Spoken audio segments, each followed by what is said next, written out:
The whole is greater than the part. Keseluruhan adalah lebih utama, lebih besar daripada bagian-bagian.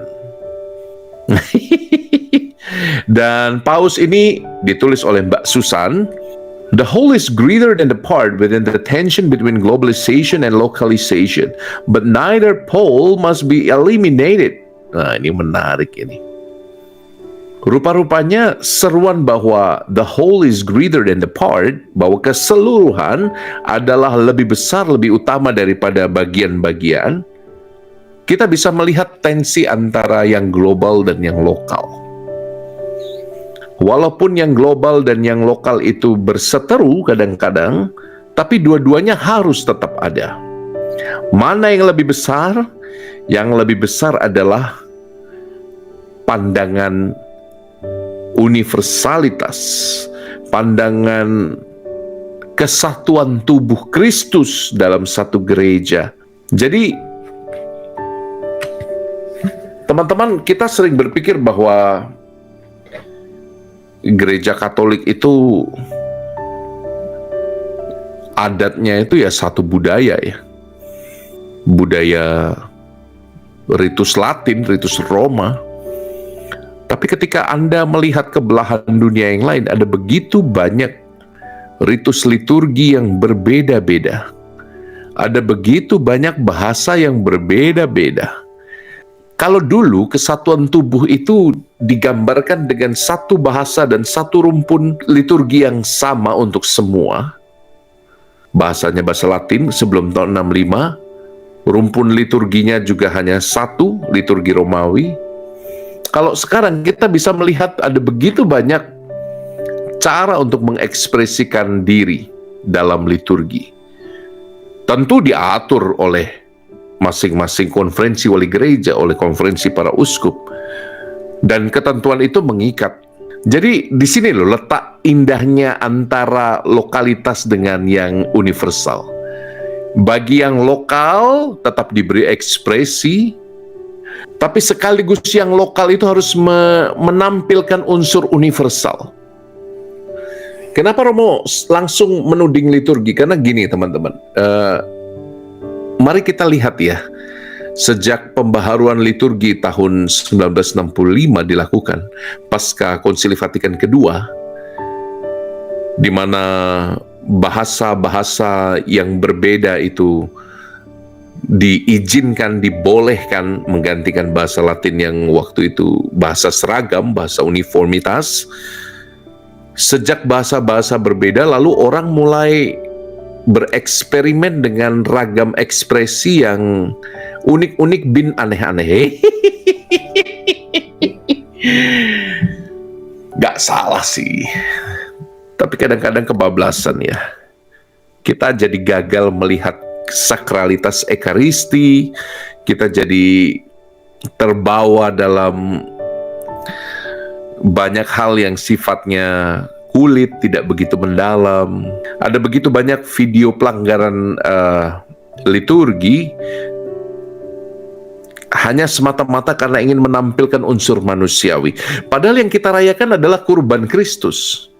Yang kita rayakan adalah penyembahan yang adalah haknya Tuhan. Ada video-video klip yang membuat saya geleng-geleng kepala juga, misalnya dengan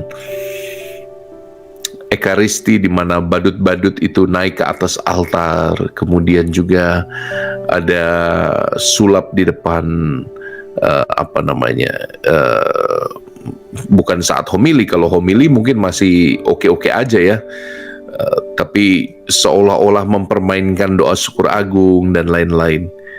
Yuk kita belajar ingat ini yuk, bahwa lokalitas itu harus bisa mencerminkan universalitas dalam gereja, bahwa keunikan masing-masing tubuh sejatinya tidak memisahkan dia dari tubuh Kristus yang satu.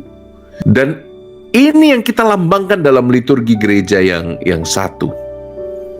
Saya selalu bilang kepada rekan-rekan imam yang masih lebih muda, saya katakan, yuk coba kita setia pada apa yang sudah diajarkan oleh gereja. Yuk coba kita setia melakukan apa yang menjadi pedoman dasar dari perayaan-perayaan liturgi, liturgi sabda, liturgi ekaristi.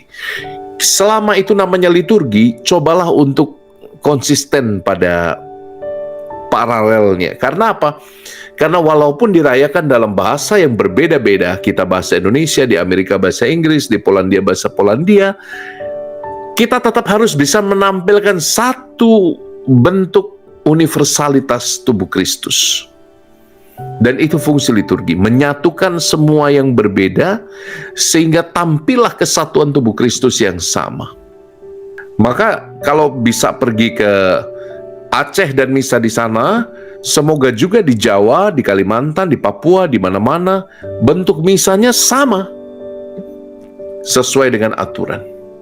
Maka seminimalis mungkin dibuat perubahan-perubahan sendiri yang terjadi dalam liturgi Ekaristi atau liturgi Sabda. Ikuti saja panduan yang sudah ada, bukan untuk mengekang kreativitas, tetapi sekali lagi untuk menunjukkan universalitas gereja. Karena Romo setia dengan model yang sudah ditetapkan oleh para ahli liturgi dalam tata perayaan Ekaristi yang sekarang kita rayakan. Ketika saya pergi ke Polandia dan merayakan Ekaristi, saya tahu persis bagian apa ini yang sedang dirayakan. Karena apa? Susunannya nggak berubah. Ketika saya berkunjung ke Jepang dan misa di sana, saya tahu persis. Walaupun di telinga Romo yang terdengar, saya nggak ngerti apapun. Itu cuma yang terdengar itu apa? Ramen okonomiyaki, ramen okonomiyaki. Tapi saya tahu betul itu sedang merayakan apa, sedang ada di bagian mana, dan apa gestur yang harus saya lakukan ketika misa. Walaupun ini nih, telinga kita nggak ngerti apa-apa, tapi saya tahu benar. Mengapa saya tahu benar? Karena fungsi universalitas gereja ditampilkan dalam liturgi. Isn't it amazing? Pernah nggak misa di tempat lain? Pernah nggak misa di tempat lain? Dengan bahasa yang berbeda, dengan budaya yang berbeda. Pernah nggak? Apakah kamu merasa terasing ketika masuk ke tempat lain yang bahasanya beda, budayanya beda, orang-orangnya beda, kulitnya beda? Merasa terasing kamu? Tidak. Yang kita jumpai, kita kagum di dalam situ. Kita melihat, ini semua saudaraku, luar biasa. Ini semua adalah saudaraku. Bayangkan, di Israel saya misa, saya berjumpa dengan orang-orang yang dari Timur Tengah. Di Jepang saya lihat orang yang sipitnya nggak kalah sipit dari saya. Di Belgia saya lihat orang yang hidungnya panjang-panjang, kayak Pinocchio. Tapi ketika misa, saya melihat mereka bukan sebagai orang asing loh. Saya melihat mereka, oh my God, he or she is my brothers, my sister. Itulah kenapa gereja disebut sebagai gereja yang satu, kudus, Katolik, apostolik. Dalam liturgi kita mengikat bersama-sama. Kita seperti tidak hilang arah. Gitu loh.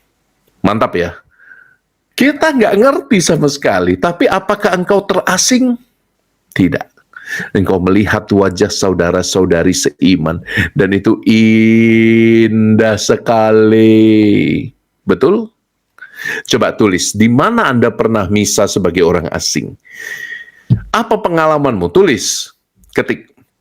Di mana tempatnya, dan apakah kau merasa asing? Atau kamu merasa seperti yang Romo alami? Saya konselebrasi di Polandia.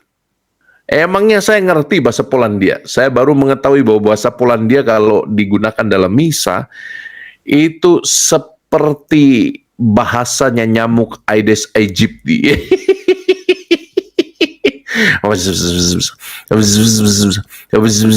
Yang Romo dengar itu cuman kayak ada nyamuk di telinga saya.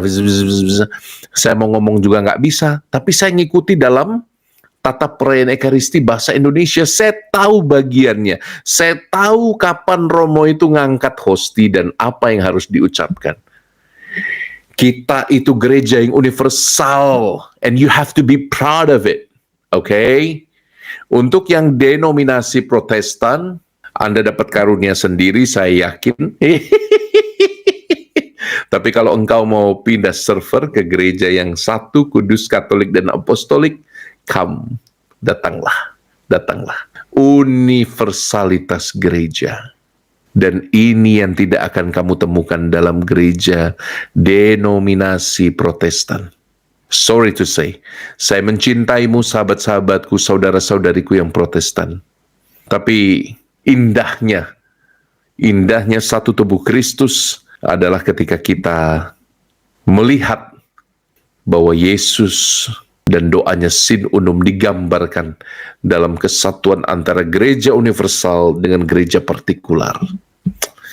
Indah banget ya.